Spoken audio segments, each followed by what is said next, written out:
दो दोस्त थे। एक का नाम विजय था और दूसरे का नाम अंकित था। विजय सीधा बच्चा था और अंकित बदमाश था। दोनों दोस्त स्कूल में साथ पढ़ाई करते थे, लेकिन अंकित विजय की बार बार मजाक उड़ाया करता था। अंकित हमेशा ऐसा कोई भी मौका नहीं छोड़ता था जिसमें उसकी बेइज्जती ना हो। अब ऐसा करते करते उनकी स्कूल लाइफ तो खत्म हो गई, लेकिन अंकित का यह स्वभाव उसके साथ ही। जैसे उसकी नौकरी लगी तो उसने उसको फेसबुक पर सर्च किया। अंततः उसको विजय का नंबर मिल गया और उसको मैसेज किया, हेलो लूजर, आजकल तुम कहाँ हो? मेरे हिसाब से तुम कोई चाय की दुकान चला रहे होंगे। बहुत ही जल्द मैं तुमसे तुम्हारी चाय की दुकान में मिलूंगा और हम खूब सारी बातें करेंगे। यह सुनकर विजय भी थोड़ा सा गुस्से में हुआ, लेकिन उसने अपनी प्रतिक्रिया को रोक लिया और उसको नजरअंदाज करते हुए उस बात को भूल गया। शादी होने के बाद थोड़ा अंकित का आत्मविश्वास बढ़ने लगा।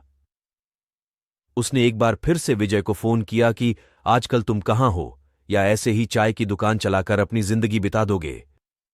विजय ने इस बार भी कोई जवाब नहीं दिया। थोड़े दिन बाद विजय को एक बेटी हुई। सब कुछ बढ़िया था, लेकिन डॉक्टर ने कहा कि उसके दिल में एक छेद है। इसका इलाज करने के लिए 50 से 60 लाख रुपए की जरूरत है।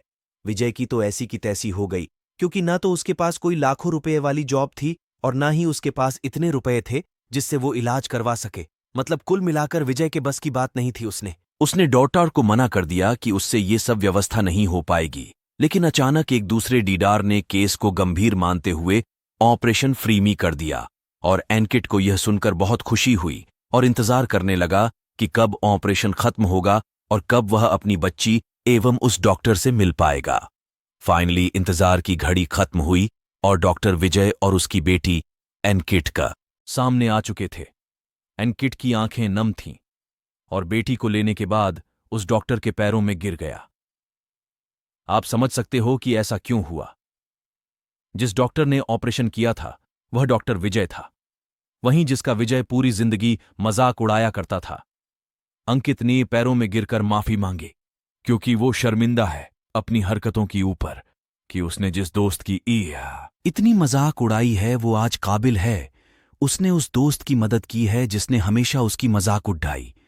उसने कहा कि विजय मुझे माफ कर दो, मैं तुम्हारा एहसान नहीं भूल पाऊंगा।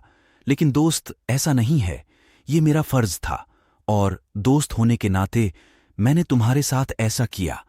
लेकिन जब अंकित ने पूछा कि जब तुम्हारे साथ इतना बुरा होता है तो तुम क्या करते हो, तो विजय ने जवाब दिया कि जब तुम मेरी मजाक उड़ाया करते थे तब मैं हमेशा सकारात्मक नजरिए से अपने गुस्से को सही दिशा दिया करता था, और आज तुम्हारे दिलाए गुस्से की वजह से ही मैं इतना बड़ा बन पाया हूं कि मैंने अपने गुस्से को सही दिशा देना सीख लिया है। दोस्तों, कुछ लोग नेगेटिविटी में भी पॉजिटिविटी ढूंढ लेते हैं और कुछ लोग नेगेटिविटी को हमेशा ब्लेम करते रहते हैं। आशा करता हूं कि आपको इन बातों का मर्म समझ में आया होगा, और अगर चाणक्य नीति को आप अपने जीवन में उतारते हो तो यकीनन आप भी एक दिन उस मुकाम को हासिल कर पाओगे जहां पर आप जाना चाहते हैं। अगर आप आचार्य चाणक्य की ओर भी नीतियों को जानना चाहते हो और उनकी सोच को समझना चाहते हो तो आप बिल्कुल सही जगह पर हो। यहां पर